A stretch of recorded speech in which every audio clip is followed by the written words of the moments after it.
Hey yo, what's up? This is Marsolo once again at welcome back to my channel.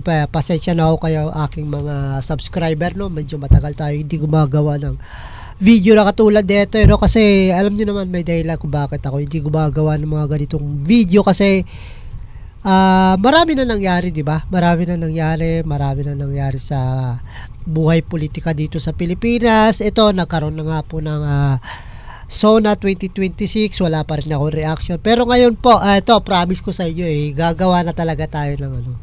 Kasi nagdadalawang isip ako kasi wala naman kasi talaga akong nakikita na mga Pilipino talaga yung may paninindigan. So, hanggang ganito na lang tayo kaya hindi ako gumawa ng video. For now, gagawa ko na reaction video patungkol nga dito sa naging SONA ng ating mahal na Pangulong Marcos hanggang sa sobrang lawak ng pag-iisip nitong ating Pangulo ay umabot na po sa kalawakan ng kanyang pag-iisip. Dahil daw sa magpapalipad na po ang Pilipinas ng rocket. Abay, hindi pa po nakontento sa rocket nila dito sa lupa. Pati ba naman sa kalawakan ay pagkakalat nila ang rocket. Ano yan? So ito nga po, panoorin muna natin itong video, no, bago natin bigyan ng reaction itong sinasabing pagpapalipad daw ng ating mahal na Pangulo Bongbong Marcos ng rocket. Here we go! Cagayan is both geographically and economically primed to serve as our gateway to space and host the country's first spaceport. A sounding rocket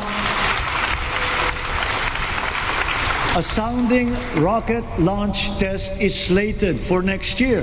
Yes, we are going to launch a rocket into space.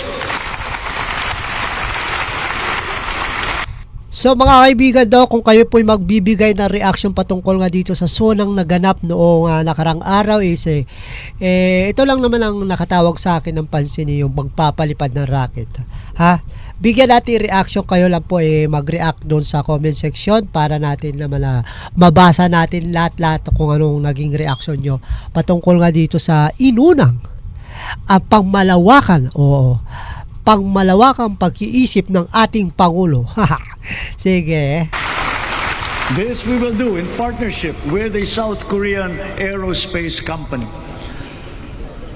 We do not have to look or sail very far to find dependable allies.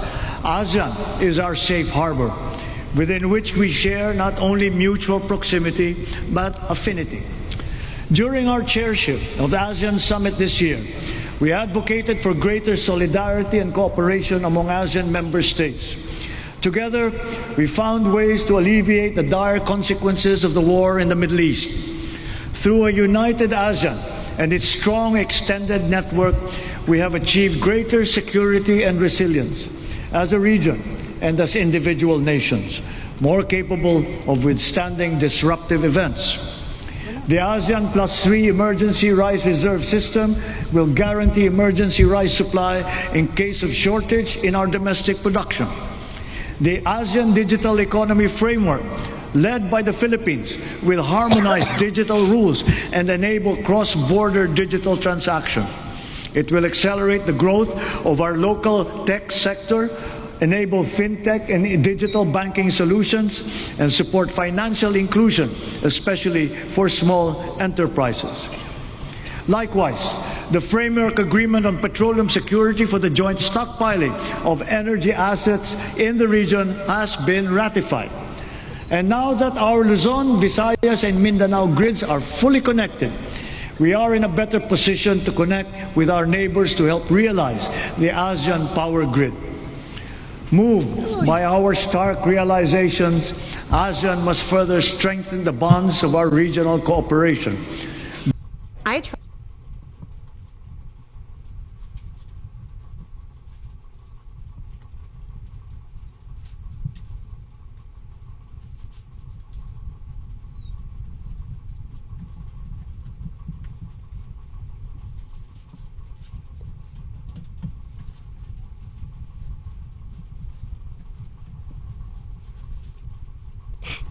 So, ayun na nga po mga kaibigan, no, mga kababayan, no, yun, napakinggan po natin kung anong plano talaga ng ating mahal na Pangulo, bakit siya magpapalipad ng rocket.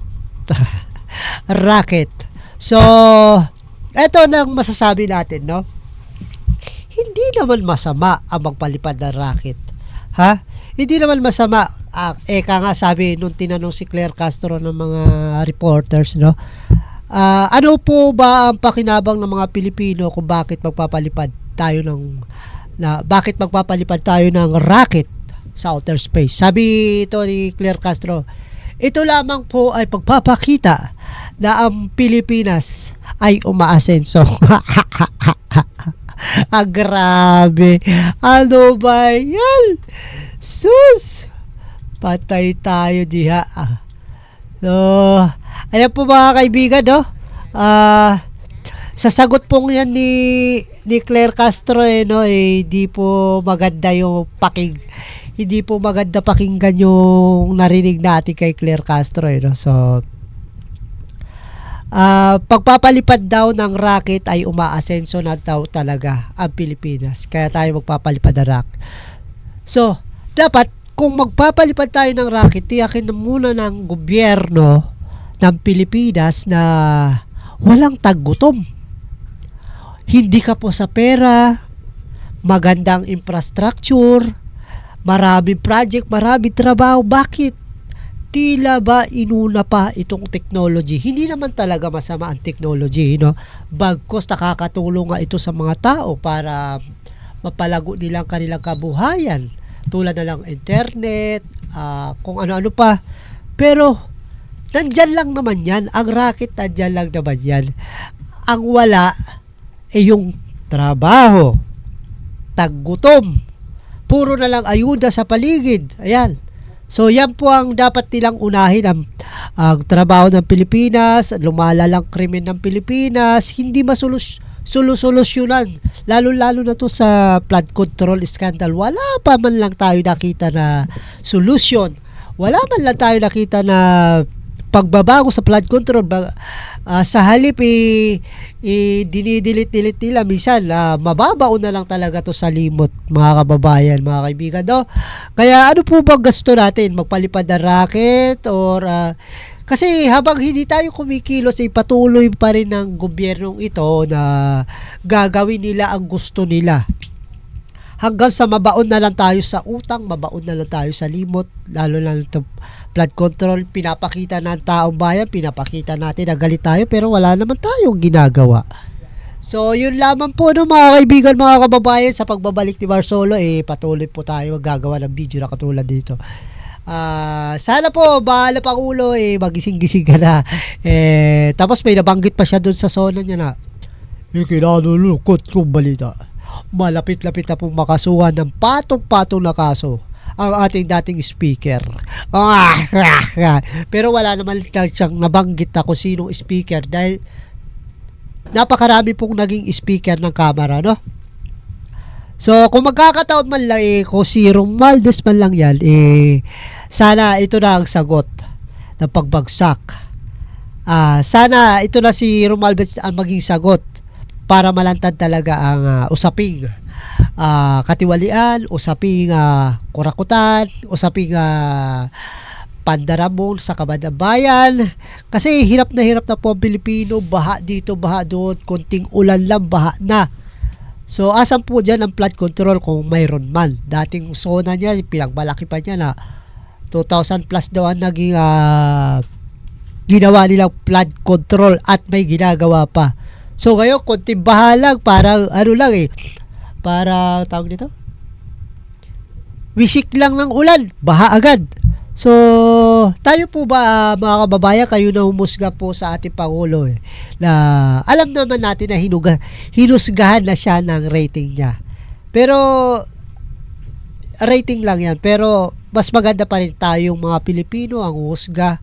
Dapat pa bang manatili ang mga katulad nila sa gobyerno? So, ito po, maraming salamat po sa mga nag-antay at maraming salamat po sa mga bago nag-subscribe sa aking channel. Sana hindi po kayo magsawa sa pag-subscribe sa akin. Ito, tuloy-tuloy na po tayo. mag-upload po tayo ng video na once a week. Okay, mga kaibigan, mga kababayan, maraming salamat at magandang gabi. This is Mars Solo at nagsasabing Baboons! Yeah!